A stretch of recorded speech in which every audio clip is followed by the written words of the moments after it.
Movie Menu. Welcome, ladies and gents. I'm Dan the Man Muñoz, host of Movie Menu Reviews, your weekly movie news and reviews podcast. Here on break with Z. Hey, how's it going, guys? And my co-host, Mike Stan.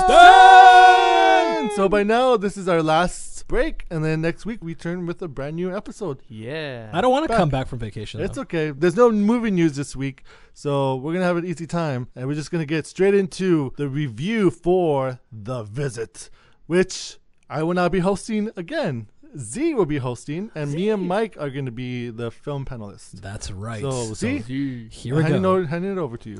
The Visit, written and directed by M. Night Shyamalan. Starring Catherine Hahn, Ed Oxenbould, Olivia de Jong, Peter McRobbie, and Deanna Dunigan. The plot: a single mother finds that things in her family's life go very wrong after her two young children visit their grandparents' house. I have not seen this film, so depending on your spoiler-free review, I will decide if this movie is worth a dine-in, watch it in theaters, a takeout, watch it at home, or leftovers, toss this film in the trash. So, let's rate this film. All right, I'll go first.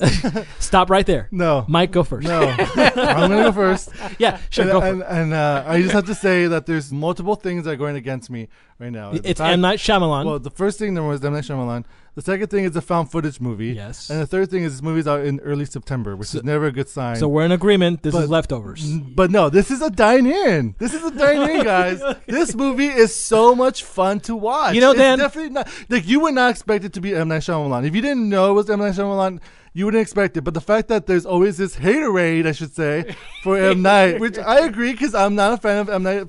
But I feel like this is such a welcome back to his good writing, his good directing, when it was there. I feel like you have fooled us so many times now by saying leftovers or dine in. I feel like you're bullshitting me right now, and I don't believe you one bit. I believe M. Night Shyamalan paid you, and you are being I wish I was paid by M. Night Shyamalan, but I'm sure you wouldn't have that much money because, you know, his movies have been flops. But no, I'm being very genuine when I say dine in. I don't believe you. You're the boy who cried wolf. I don't believe you anymore. I had such a fun time watching this movie. But Mike, go ahead and give your stupid rating. Like, we know you're gonna win and go for it just because there's so much crap against my rating. All right, I'm gonna be fair here. You can't be fair. You're never fair. I can totally be fair. Mike, what's your rating? All right. Don't you dare say leftovers because I saw you. Hey, I saw you laughing. Do not intimidate Mike. Let him choose for himself.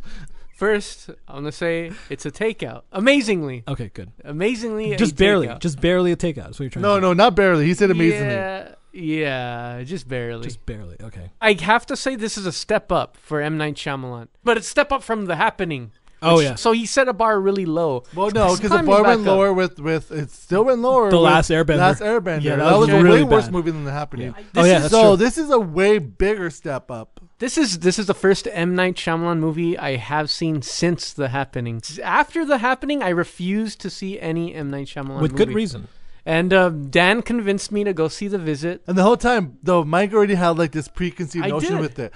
And I was telling him not to do that because that's going to hinder your feelings of watching it. So I went in with an open mind and I left enjoying myself, enjoying the experience I had, not being annoyed by the other people around me because they were screaming and yelling. I actually had the fun with it. None of that bothered me. And you're right. The story was fun. Okay. Just stop yelling. No. All right, Dan, what worked in this film?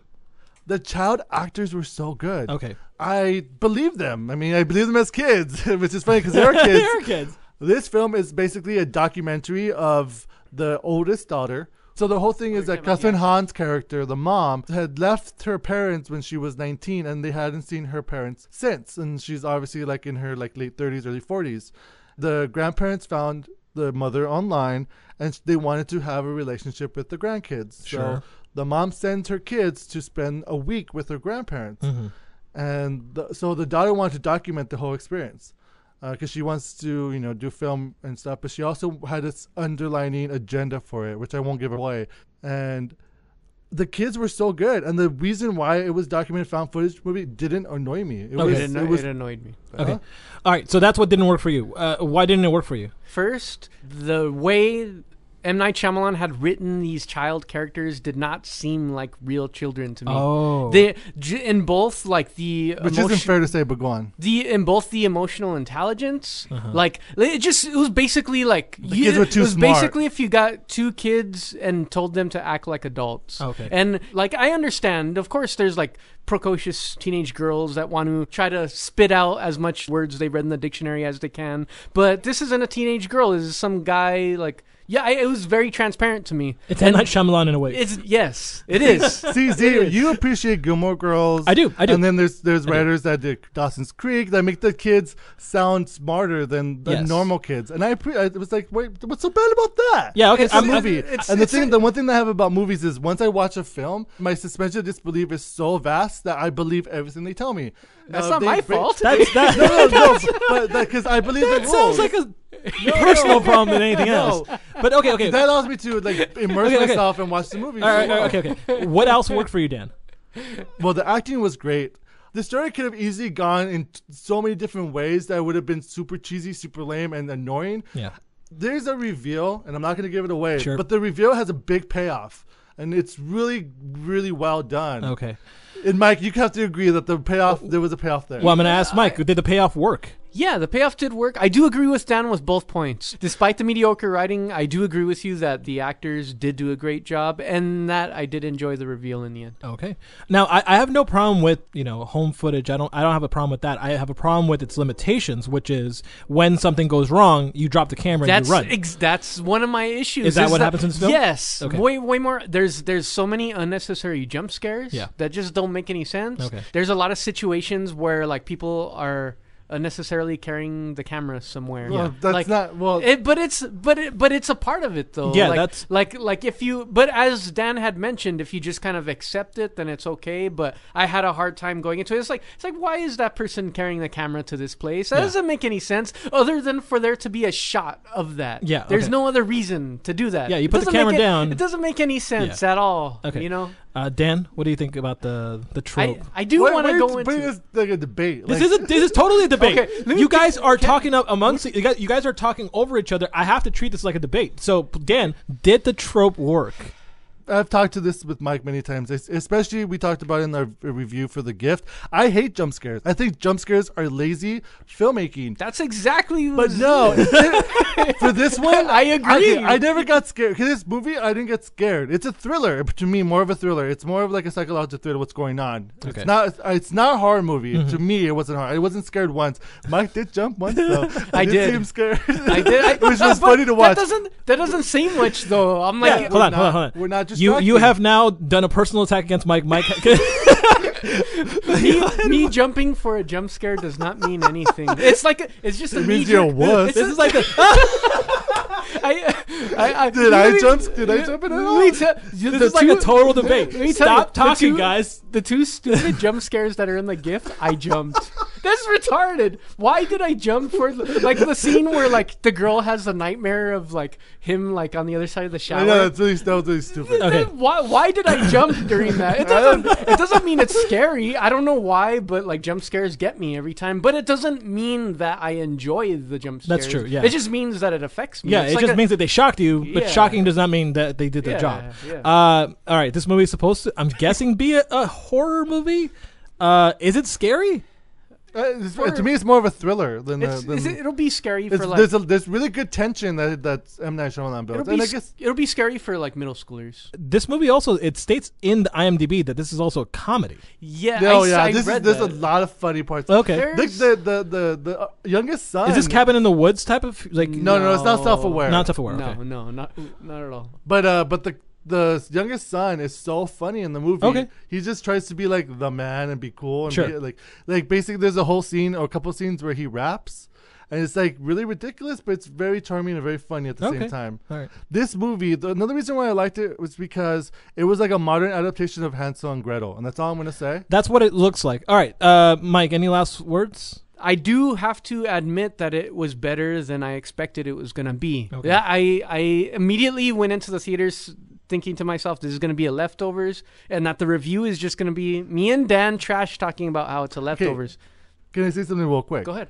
So on the way to the movie theater, Mike's like, "You know this is gonna suck." From a rating from 1 through 10, how do you think? And I'm like, "I think it's gonna be a 5, maybe like a 5 out of 10." Sure. He's like, "I think it's gonna be a 3." I said, And I'm like, "Oh, you already hated on this movie. Stop hating on it." But you know what?